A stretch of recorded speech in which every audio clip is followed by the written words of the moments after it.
याला माहिती तरी काय?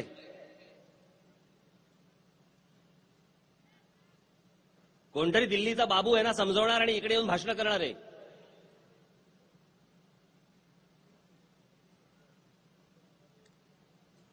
याच राहुल गांधींच्या आजी इंदिरा गांधी, स्वर्गीय इंदिरा गांधी यांनी ज्यावेळेला त्या ब्ल्यू स्टार ऑपरेशन केलं होतं गोल्डन टेम्पलमध्ये, त्यावेळेला ते ऑपरेशन करणारे कोण होते? जनरल अरुण कुमार वैद्य, आमची मराठी माणूस होता.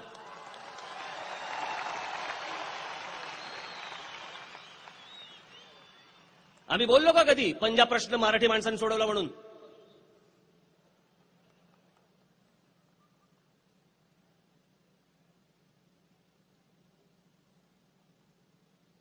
हे का घडतंय? हे कशासाठी घडतंय? आज हे बोलतायत परप्रांतीयांवरती हल्ले होतात वगैरे. ऑस्ट्रेलियामध्ये भारतीय लोकांवरती हल्ले होत आहेत, त्याच्याबद्दल राहुल गांधी कधी बोलणार?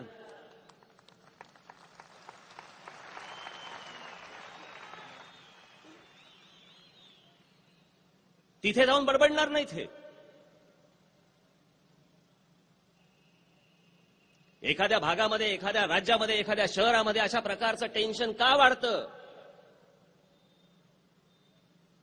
बाहेरून येणाऱ्या लोकांवरती लोक हल्ला का करतात? याचा शोध कोण घेणार? उत्तर प्रदेश आणि बिहारबद्दल मी काय देश तुटावा या मताचा नाहीये मी. हा देश एक राहावा, पण महाराष्ट्राचा आदर त्यांनी राखलाच पाहिजे. मराठी माणसाचा मान त्यांनी महाराष्ट्रामध्ये राखलाच पाहिजे. त्याच्यानंतरच इकडे यायचं.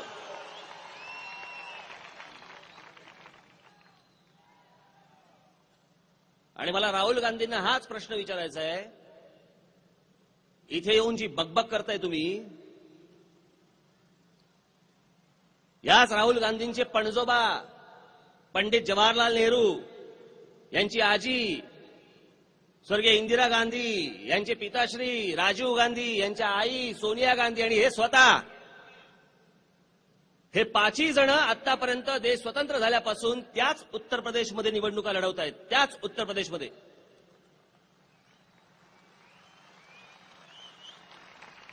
मग त्या संपूर्ण मधली जनता पार्टीची 1-2-2.5 वर्ष सोडा आणि भारतीय जनता पक्ष आणि इतर पक्षांचा त्या एनडीएची 1-4.5 वर्ष सोडा.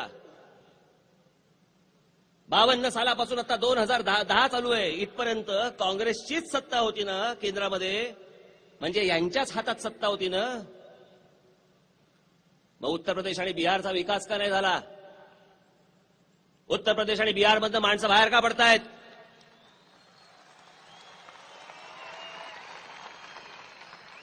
तुम्हाला त्या प्रदेशाचा विकास नाही करता आला आणि दुसऱ्या प्रदेशामध्ये तुम्ही त्रास द्यायला माणसं सोडताय.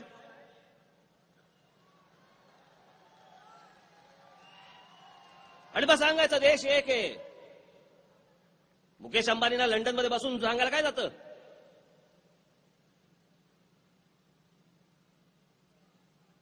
या संपूर्ण रिलायन्सचा डोलारा या महाराष्ट्रात उभा राहिला धीरूभाई अंबानींमुळे.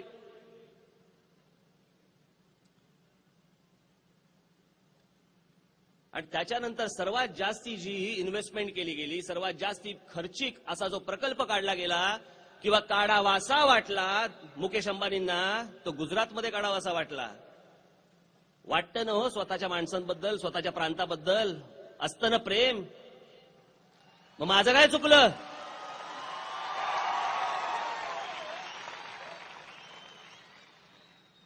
महाराष्ट्र बोलला, महाराष्ट्रातला कोणी माणूस बोलला की लगेच संकुचित ठरवायचं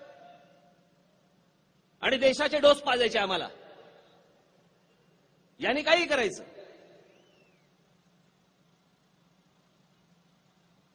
तो राम माधव का कोण जो आहे तो, त्याला माहिती त्याला अधिकार काय आहेत ते. हा कानडी आहे ना, कर्नाटकातला आहे ना. जा ना ह्या सगळ्या गोष्टी एकदा बोलून तिकडे दाखवा ना, कर्नाटकात बोलून दाखवा. आला जिवंत माधव तर बोलू आपण त्याच्यावर.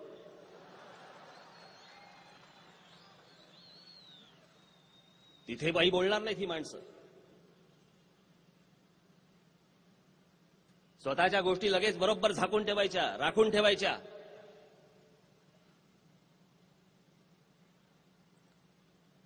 सरसंघ चालक असतील, नाही तर हे माधव असतील, नाही तर आरएसएसचे अजून लोक असतील, ज्या स्वयंसेवकांबद्दल तुम्ही जे बोलताय की ते परप्रांतीयांचं संरक्षण करतील, त्या स्वयंसेवकांना कधी विचारलेत का तुमच्या मनात काय चाललंय? त्या मराठी मुलांना कधी विचारलं?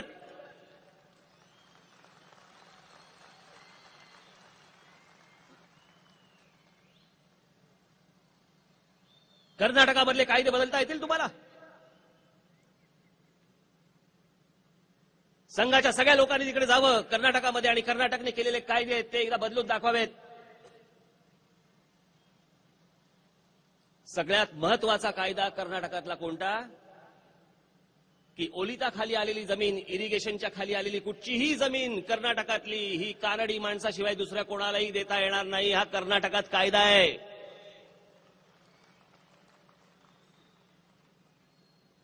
का कर्नाटक भारताचं नाही? त्यांची शहरं भारताची नाहीत? आताच त्यांच्या मुख्यमंत्र्यांनी फतवा काढला होता. आता मध्यंतरी वर्तमानपत्रामध्ये आलं की कर्नाटकामधल्या कुठच्याही आयएस अधिकाऱ्यांनी, आयपीएस अधिकारी कोणी जे बाहेरून आले असतील त्यांना कानडीतच बोलावं लागेल, नाहीतर त्यांचं प्रगती पुस्तक खराब करून टाकू, त्यांना बाहेर काढू. हे जाहीरपणे बोलल्यानंतर देखील तिकडे काहीही होत नाही. त्यांना कोणीही डोस पाजायला जात नाही, कोणी त्याच्याबद्दल बोलत नाही. आणि आता कोणी काहीही बोललेलं नसताना विनाकारण मुंबई देशाची काय आणि कोणाची काय काय चाललंय?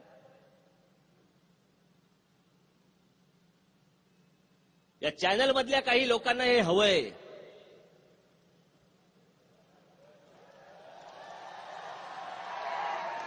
इंग्रजी आणि हिंदी चॅनलवाले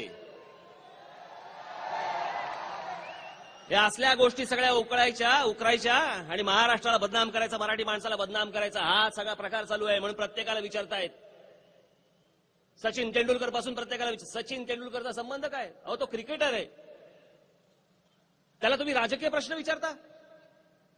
सोनिया गांधीला कधी विचारलाय फुटबॉलचा स्कोर काय झाला?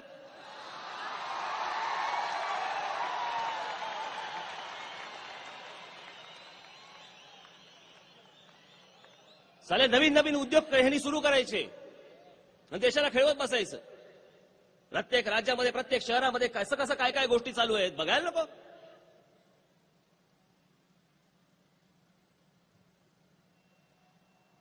याच राहुल गांधीने इकडे येऊन मराठी माणसाचा जो अपमान केलाय माझा, कोणी ऐकत असतील तर ऐका. काँग्रेसमधला जो तरुण आहे, मराठी तरुण, त्यांनी विचार करावा की तुमच्या पक्षाचा नेता येऊन तुमच्या महाराष्ट्राची आणि मराठी माणसाचे इथे अपमान करतो, इथे येऊन त्याचा जय जयकार करायला जाणार तुम्ही?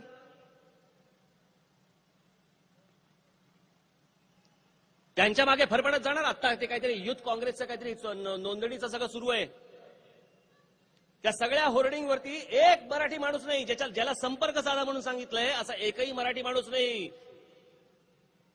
महाराष्ट्रामध्ये, मुंबईमध्ये तुम्ही संपर्क मोहीम चालवता आणि संपर्क करायला सांगणाऱ्या माणसांमध्ये एक मराठी माणूस सापडत नाही. मी नेहमी जे सांगत आलो ना, हे या सगळ्या गोष्टीची कारण म्हणजे आपले दळभद्री लाचार सगळे जे राज्यकर्ते आहेत ना, त्याच्यामुळे या सगळ्या गोष्टी घडतात.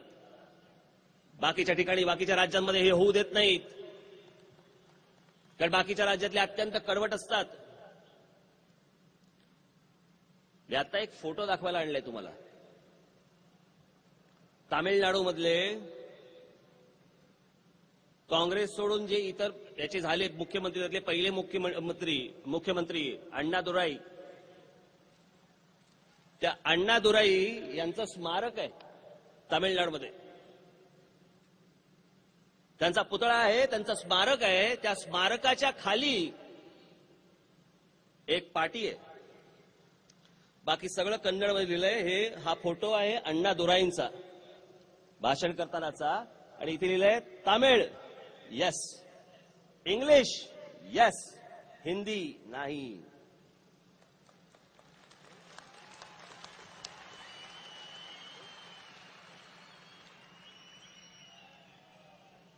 जातील का पी चिदंबरम तिकडे लुंगीवर करून बोर्ड काढायला?